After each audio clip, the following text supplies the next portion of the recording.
So in this lecture, we will build on what we learned last time. In particular, we will go into the quantitative side of the option pricing. We will learn the basic techniques for binomial option pricing, and then we will see how that can be applied to price a callable bonds.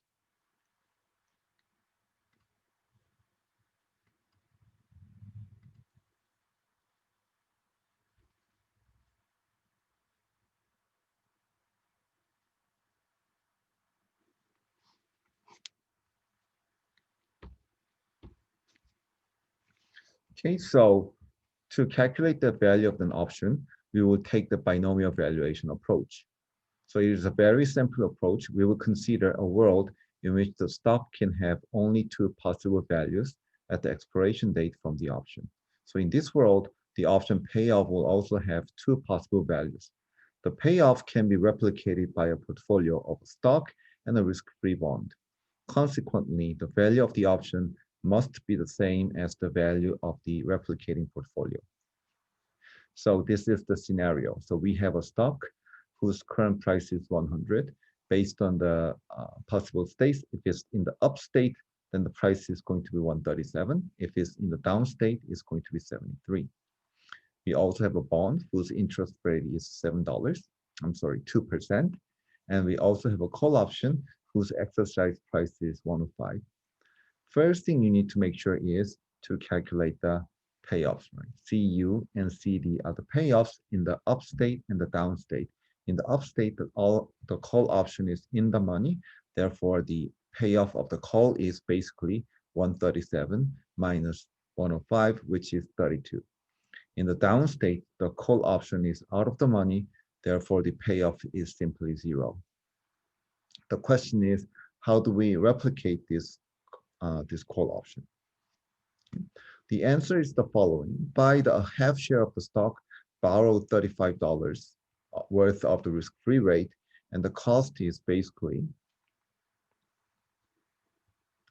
the following, because you bought a half share of the stock, current stock price is 100, therefore you have to pay a half times 100, but you are borrowing $35.78, so you have to subtract that amount.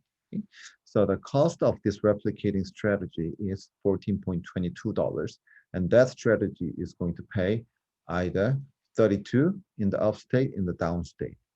And the payoffs are determined in this fashion, right? So the first terms are the payoff from the stock price, stock position, and the second terms are payoff from the bond position. Because you borrowed $35 worth of the bonds, you have to pay 2% interest and the face value. Then the value of the option is $14.22. So how do we come up with this number? Well, this is what you do to replicate the strategy. So we will assume that you buy H share of the stock, and borrow B dollars, B shares of the risk-free assets, or B dollars, right?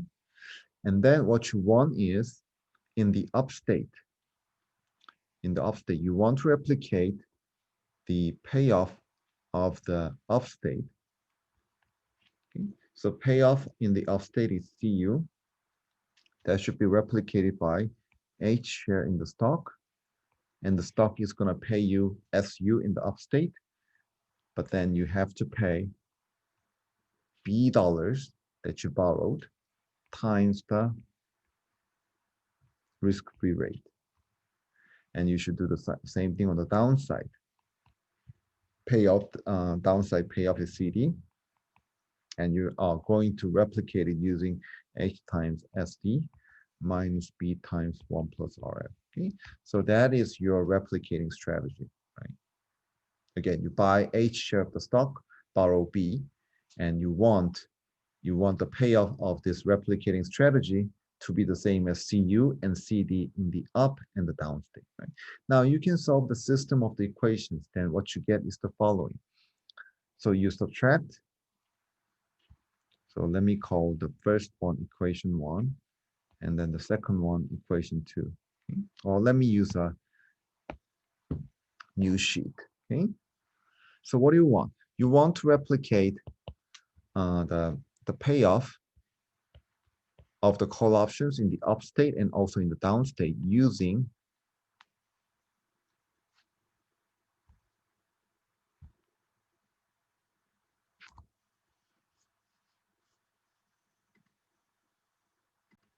okay, so you want to replicate the upstate payoff and also the downstate payoff of the call positions using the stock and the borrowed money position.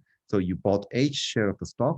Therefore, in the upstate, your payoff is going to be H times SU because the stock pays off SU in the upstate. You bought H share, so H times SU is the payoff in the upstate. But then you also have to pay off this amount, right? Because you borrowed money, be it dollars of money. And in the downstate, you want similarly the following, right? Now you have equation 1 and equation 2. What do? You subtract equation 1 and 2, and then this is what you get. CU minus CD equals H SU minus SD. Okay, and then you get H equals CU minus CD over SU minus CD, right? So this is the amount, the share of the stock that you have to buy. This is also called delta position of the call to the stock. Okay. Now using this H, you plug this in any of 1 or 2, any of the 2 equations, and this is what you get. You will get amount of money you have to borrow is H times SU minus CU over 1 plus RF. Okay, so because you know H from this equation here, you can get the amount you have to borrow as well. So that is the replicating strategy. You get H and you get B, right? And what is the cost of this replicating strategy? That's going to be HS times minus B, because you have to buy H share of the stock. So H times S is the cost of the long position in the stock, but you also have to borrow by B amount, so you subtract B. Okay? So that is how you calculate the option value using the binomial pricing. Okay? For the case of the put option, you do the same thing, okay? Except the payoffs are now different. I am calling the payoffs as PU and PD, but treat them as if they're CU and CD, and you can basically use the same formula. Okay. What do I mean by the same formula? Get H. Okay, H is basically CU minus CD over SU minus SD, and you get B, which is H times SU minus CU over 1 plus RF. Okay, so once you have that, the call price is HS minus B. Okay, the put price, I'm sorry. One thing you need to note here is that H is always going to be a negative number, and B is also going to be negative for the case of the put. In other words, to replicate a put position, you have to short the stock and you have to buy the bonds. That's the difference between the replicating call position. Now, with these tools, let's price the following financial asset, which is the callable bond. Okay, so what is a callable bond? Callable bond is basically a portfolio of a stock, of a bond and a short call option. Okay? So when firms want to issue callable bonds, suppose the current interest rate is very, very high, okay, but firms have to borrow money. So firms will issue bonds, but the firms, they are expecting that future interest rate will be low. Okay? So when the future interest rate becomes low, then the firm wants to refinance. That refinancing option is basically the short call option position. Okay? So when the interest rate becomes lower, then the firm wants to buy back the bond, okay, so that they want to cancel out the position. Okay. Now, so typical provision of a callable bonds is the following. Okay, so it has call protection. So in the first few years, the calls are protected. Okay. In other words, you cannot issue the call option. Okay. So the typical structure is like 10-year non-call 5, meaning that the bond has stated maturity of 10 years, but it is not callable in the first 5 years. So this option is American option, but in the numerical example that we will see, we will just consider the option that is embedded in the callable bond is a European option.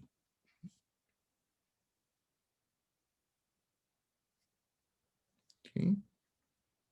So typical provision of a callable bond goes following way. So many bonds are callable at a strike price equal to par, but oftentimes call prices starts out at a premium and declines over time according to the schedule. Okay? So for example, a 5% 10-year non-call 5 means that it can be a callable bond at the end of the year 5 at a price of 105, at the end of year 6 at the price of 104. So the exercise price goes down and down. And then at the end of year 7 and year 7, the call price can be 103. Okay? So basically, this is the structure. Okay, so there's an issuer, which is the firm or borrower. Okay, and there's a investor. Investors are basically seller. I'm sorry, buyer of this callable bond. Okay. Now, issuer is basically selling the bond, a straight bond, to the investor, but then investor is at the same time selling the call option. Okay, so that the issuer has the short position in the bond plus the long position in the call. Okay, whereas the investor has a long position in the straight bond. I mean, this bond means the straight bond. Straight meaning no call option, but investor has short call option. Okay, so who can exercise the option? The issuer. Why does the issuer want to exercise it? Because when the interest rate goes down, bond price will go up so that the issuer can buy back the bond. In other words, when the interest rate goes down, the issuer or the borrower doesn't want to pay high interest rates. They want to refinance, so they buy back the existing bond. Same thing when you refinance, when you buy a mortgage. So you buy a home, you take out a mortgage. Most mortgage contracts have refinancing options. Okay, you can always pay it off early. That is basically the same as exercising call option. Okay. So let's take a look at this example. The underlying asset is a 3-year zero coupon bond that has a protection in the first year. So it can only be exercised in the last year. Okay? And the exercise price is 98 at time 2. Let's assume that yield curves are flat. The first thing you have to do is to price the host bond, which is 2-year 8%. Oops, this is a typo. Okay, so just ignore the host bond point. Okay. Okay. So the underlying is just a 3-year zero coupon bond. Okay? The first thing you need to do is to price the zero coupon bond in all the cases. So in the first node, I mean in the up node here, the price is basically, because the interest rate is 5%, 100 divided by 1.05, and in the down node, when interest rate is 3%, the call price is given like that. And in the bottom node, the price is basically 100 divided by 1.01. Okay? And then you get the prices given here. Okay? Now, at time 1, you can do the similar valuation of the bonds.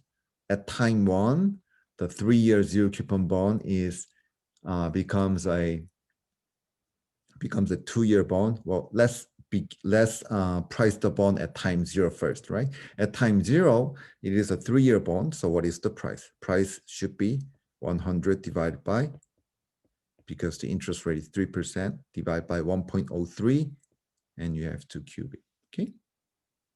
So that's the price of the zero coupon bond at time 0. Now, in the next period, at time 1, interest rate will become either 4% or 2%. And in each case, the price of the bond is going to be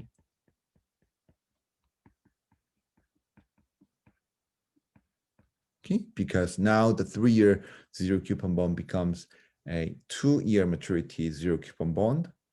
So you have to square it instead of taking the instead of cubing it. Okay?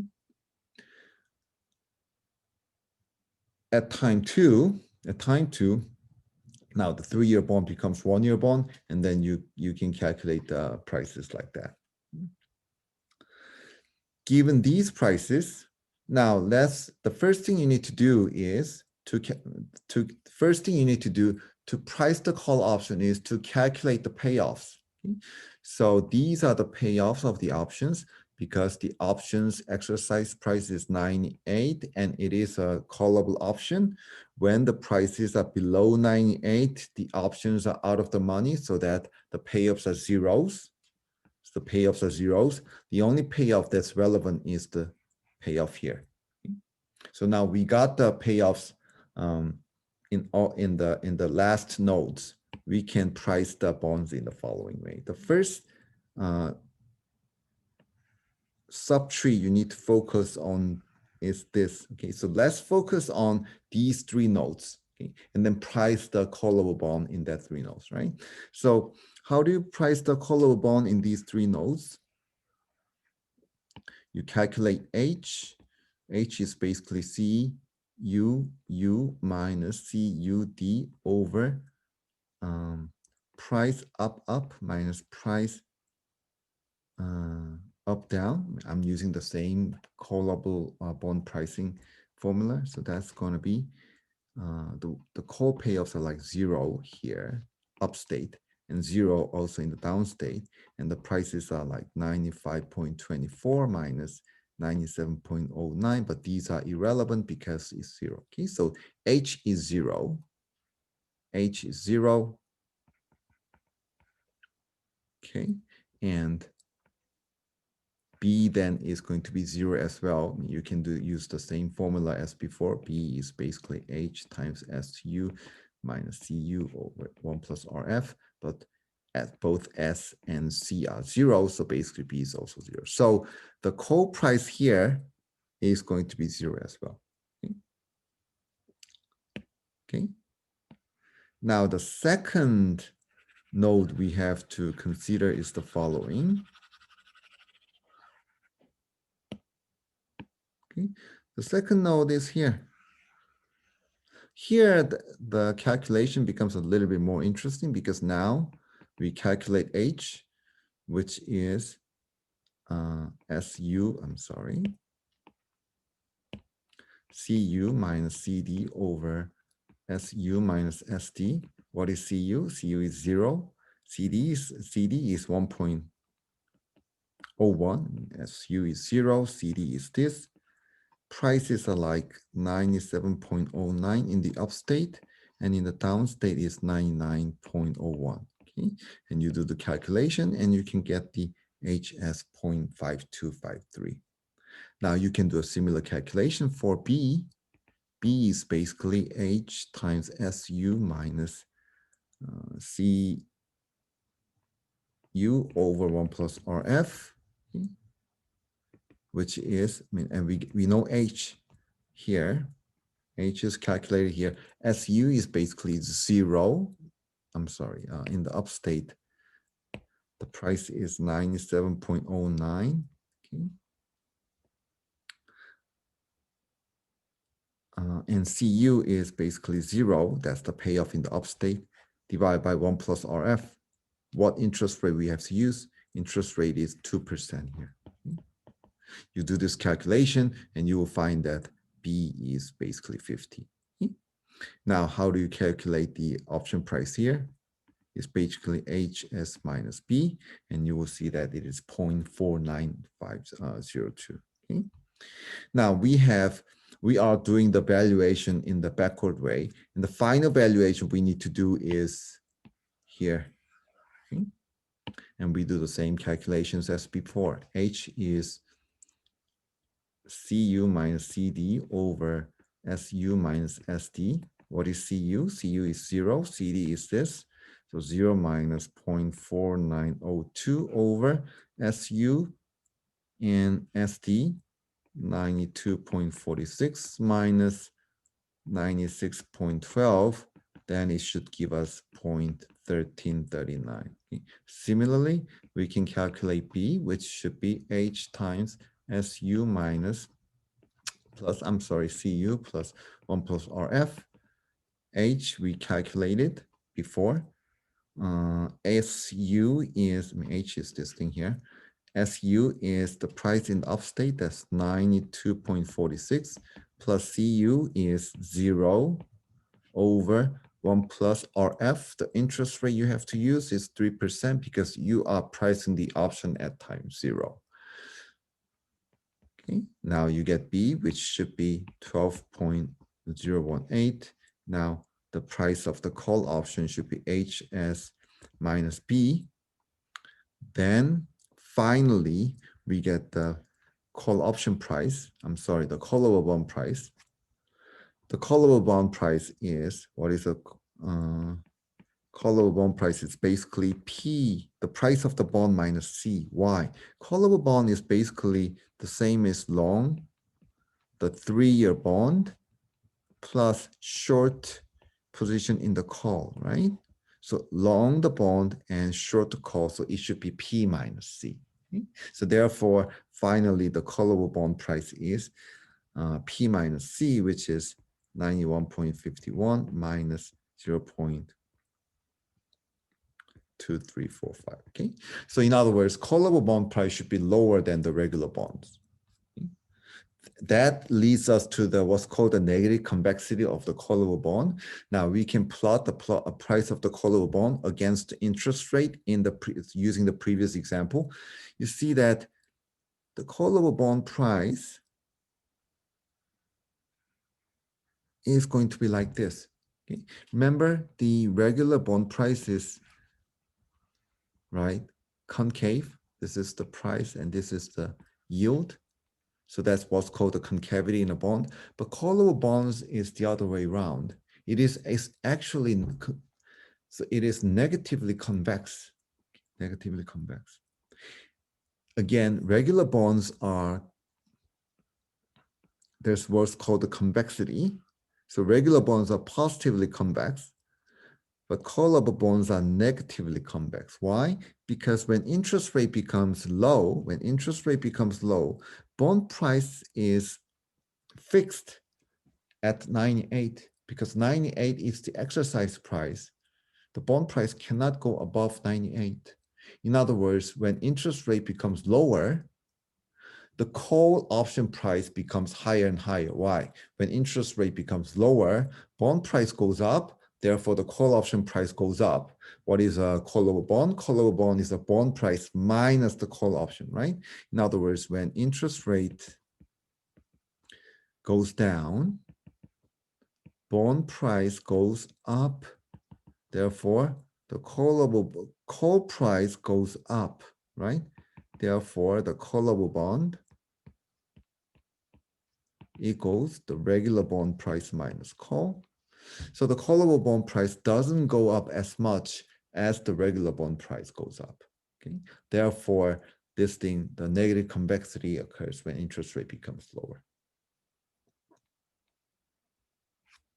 Okay. Another important thing about the determinants of the option values. Okay. So when stock price goes up, call value goes up. When stock value goes up, put value goes down. Okay. So with respect to stock price, the call option value is positively related. Put option value is negatively related. Exercise price, it is the other way around. So for call option, exercise price is high, value is lower. For put option, exercise price is low, value is higher. With respect to volatility, we always have positive relationship. When volatility is high, call option value is high. When volatility is high, put option value is also high. Why? When uncertainty is high, you want more insurance value. Okay? You want more protection. Both call and put works as an insurance sometimes. Therefore, call and put options value should be higher. What's tricky is time to expiration and the interest rates. To understand these, you have to decompose the call value into the intrinsic and the time value. Okay? So the intrinsic value, in terms of adjusted intrinsic value, we saw that. Okay, so this is the intrinsic value and also the time value, right?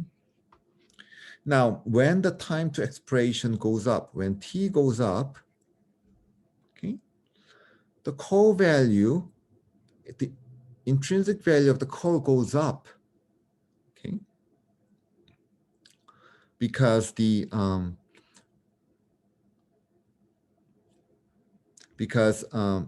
you are, when the time to expiration is high,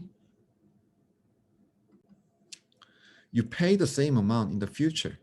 Again, think about it. What is a call option? We receive the stock, but instead you pay the present value of the strike price, right? So in terms of present value, when the time to expiration is high, it's actually better. In other words, if the strike price is $100, right, you want 10 years maturity or you want 1 year maturity. 10-year maturity is much better because if the strike price is $100, with the 10-year maturity call option, you will pay it 10 years later. You will pay $100 10 years later. Okay? So because of this discounting effect, when T is higher, intrinsic value also goes up. Okay. Also, when time is higher, there's more opportunity. Therefore, the time value also goes as well. Okay. So time value is also higher. Why? Because if you wait out longer, if you can wait out longer, there's more chance that the option is going to be in the money, right?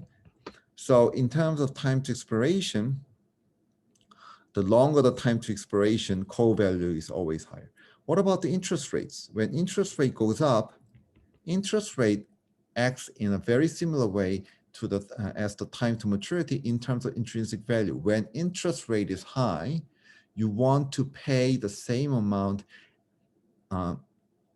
later. In other words, in a call option, you pay the exercise price. When do you want to pay it? You want to pay it later, especially when interest rates are high, because there's an interest value, there's more discounting, right? So the same thing, the intrinsic value goes up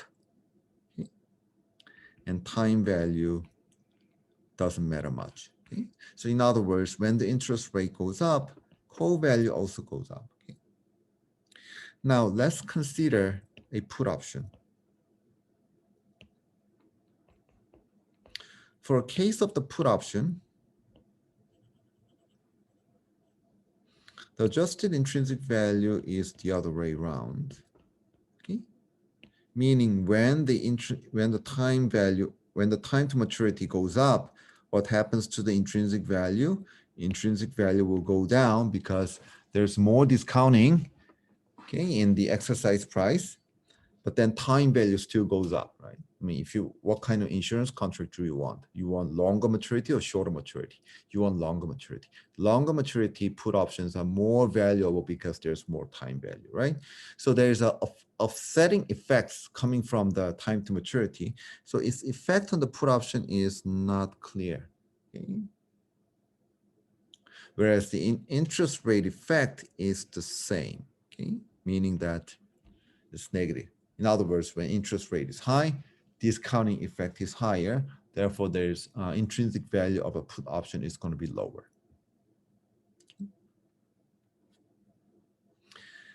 Now, let's talk about the Black-Scholes option pricing model. Right? I mean, we're not going to get into the details because it's computationally a little bit complicated. So instead, we will just see what it looks like and the underlying assumptions, right? So Black-Scholes model assumptions are the following. We assume that the risk-free rate is constant, a little bit unrealistic, but it makes things easier. And the stock price follows a log normal distribution. What's the meaning of a log normal distribution? Log of the stock price follows the normal distribution.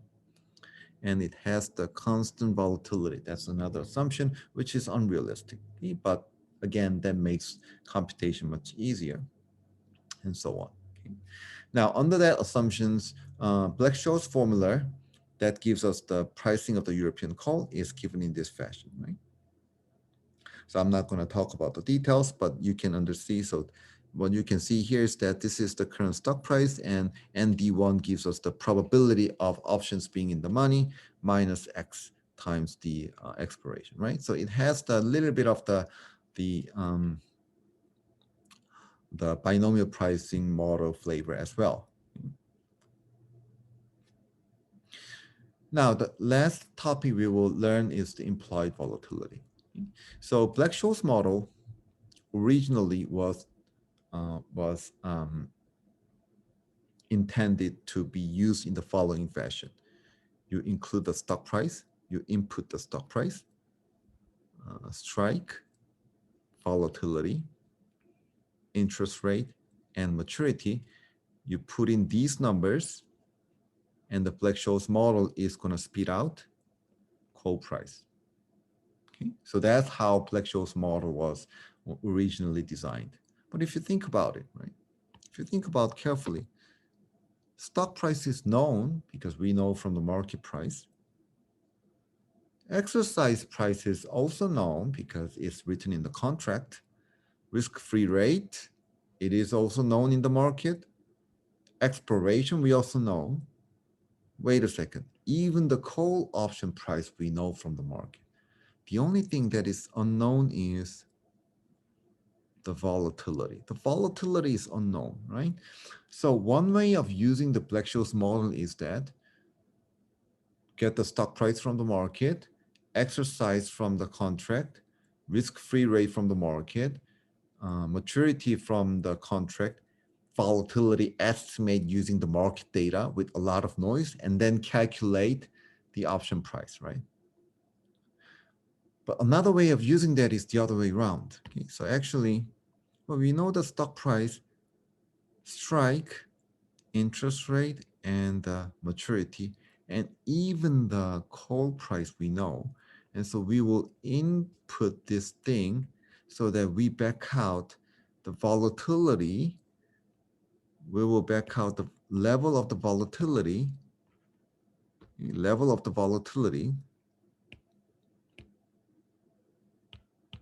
what's going on? Level of the volatility that will be consistent, that will be consistent with the Black-Scholes model. That volatility is called the implied volatility, implied from the Black-Scholes model, implied from the call option value, right?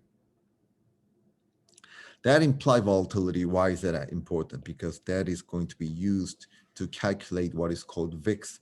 VIX is the volatility index. Volatility index. Okay. And that is the measure of the market risk. Okay.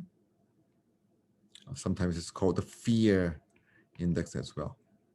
Very important measure of the risk in the market.